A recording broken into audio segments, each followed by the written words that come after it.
share that and to know that you've made a real impact in your life on a place. So, bravo to you. Congratulations. Let's start out. I think this table has a number of folks that would like to get up and say something. Alex, would you like to? Alex and Dana. Right. Come on up. So happy birthday, Nanny. It's funny because we're all kind of standing here together. We all have so many stories together that all come right back to your chicken or your playing in your backyard, or being able to come up and spend time with you and hear your stories and find out about what book you've been reading. None of us would be not only here, but none of us would have the relationships with each other that we have that keep us going through our crazy, hectic, busy lives and let us know that we have family. And that all comes right back to you. And we just love you so much. And we're so glad to be able to be here. So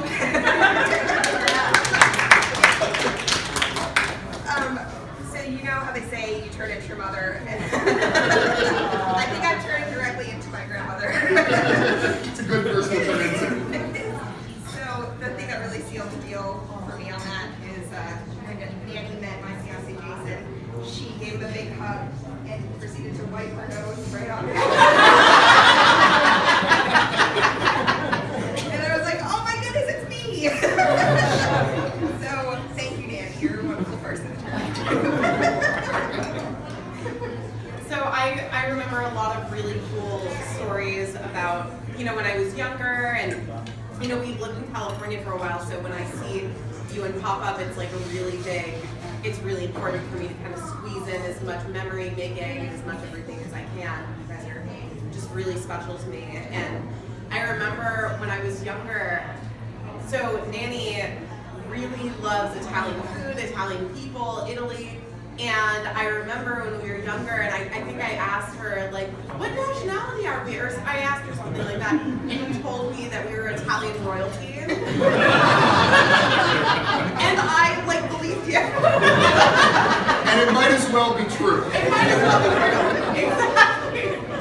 And so it's just little things like that just, really warm my heart and, bring such a light in my life. And I love you so much, baby. I want to say one more thing before we go. One thing that's always going to stick with me, that you talked about, the thing that's always going to stick with me is that we're sitting here in this beautiful day, this beautiful river, and you used to tell me, and Pop-Up used to tell me a lot, that you had been all over the world, and you realized after seeing it all that this was the most beautiful place of all. And I remember being around, 18 or something and going, nah, there's no way. It's impossible. And we've seen it now, and we can tell you have impeccable taste. You've surrounded yourselves with incredible people, and you live in the most beautiful place anybody could ever ask for. And I can't imagine that there is anything more fulfilling and to be proud of and satisfied in your life than that. And you guys certainly light the way for us all the time. So all we can hope to do is live as well as you have. Where's lamb chop?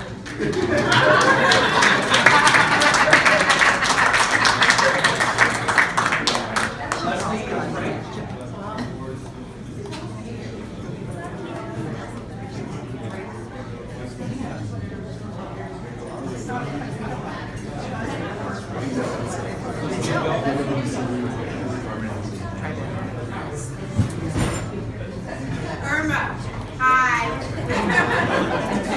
So when we bought our house in Salt Point, we had a house up here for 37 years. Bill said, oh, why don't we invite my cousins for dinner? And I said, you have cousins? Yeah, we have cousins. So that started the relationship. Irma and Eli came out to the Burbs, to the Sticks for dinner.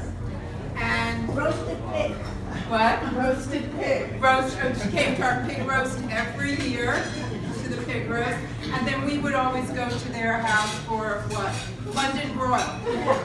And whatever the newest books were, and to hear about the travels. and we traveled, but we didn't travel like you travel. And you went to the most interesting places, and you had such passion and joy about what you did and all the travels that you did with Eli, that it was just always a joy to spend time with you. And you were older than us, and it just didn't matter because you were a contemporary. And we loved being here, and we're so happy that we're here today to be able to celebrate your birthday. And I love your pearls.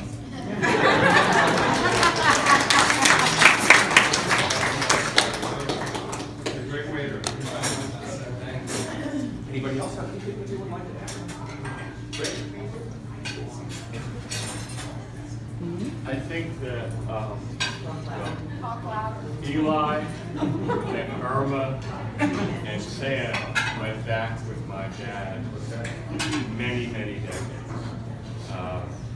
And I remember traveling up to Poughkeepsie to visit you and to visit Eli, to see Marshall. I was probably 5 or 6 years old, and we would take the trip from Hillside or Newark and drive up. We drove it today, and I said, I don't know these roads.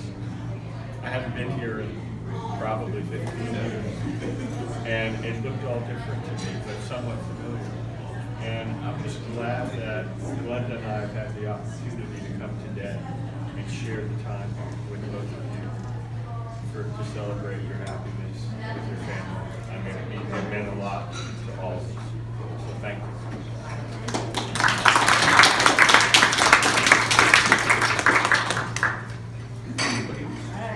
Oh, here we go.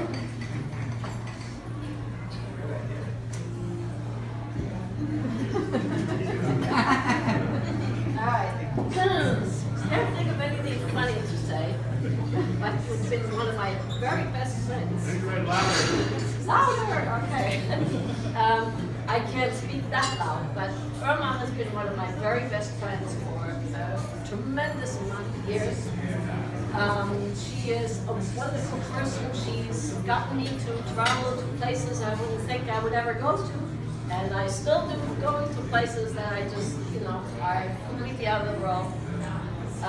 She's also a friend who shared some of my beliefs, which was wonderful. That, there is hope for everybody and for this country and for the world. And so she's been positive and wonderful and one of my greatest friends. And I love her.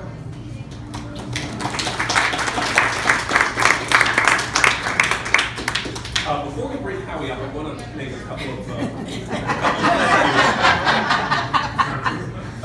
Minnie, would you like to say something?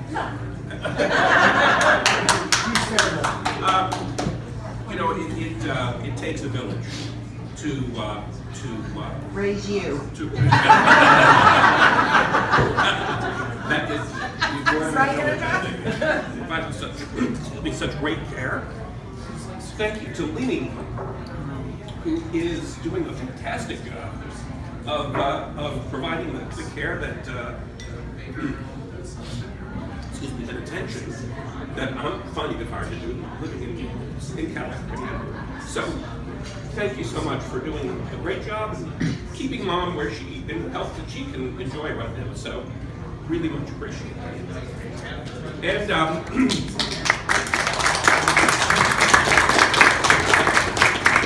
okay, and now I want to introduce my brother from another mother. My oldest and dearest friend, Howie Baskin, who will help walk us down memory lane. Well, I was very fortunate that I had two wonderful mothers. In fact, many years ago, my birth mother said to me, you spend more time at Irma's house than at our house. And I wasn't sure if she was expressing jealousy or gratitude. But as an English lit teacher, I know Irma would love quotes. I have a quote that I came across recently that made me think of this family.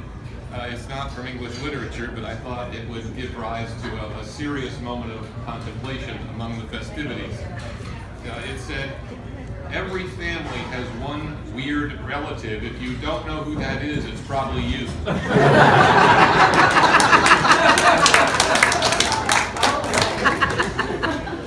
At past monumental birthdays like this, we've done a verbal presentation, but when Marshall and Heidi and I, Marshall and Lindy and I, and Heidi, thought about this one, we realized that neither Irma nor Eli nor most of her friends can hear anymore. So there's another quote. There's another quote that I think an English lit teacher would strenuously object to, but is generally acknowledged, and that one is, a picture is worth 1,000 words. I think an English lit teacher would argue that 1,000 well-crafted words was much better than any picture. But to commemorate today, we put together a little book of pictures from the past, one for each of you to take with you to remember today, and I hope you enjoy it.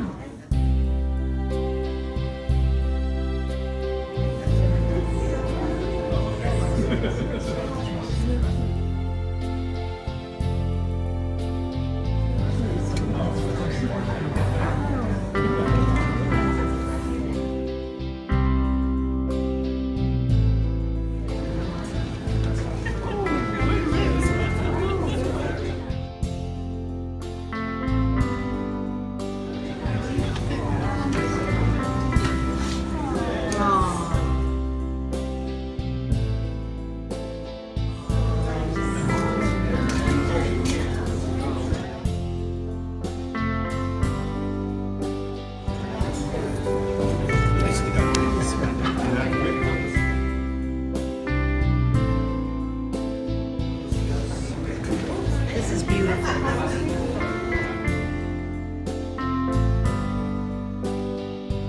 This is Do you have some extras or would you like one?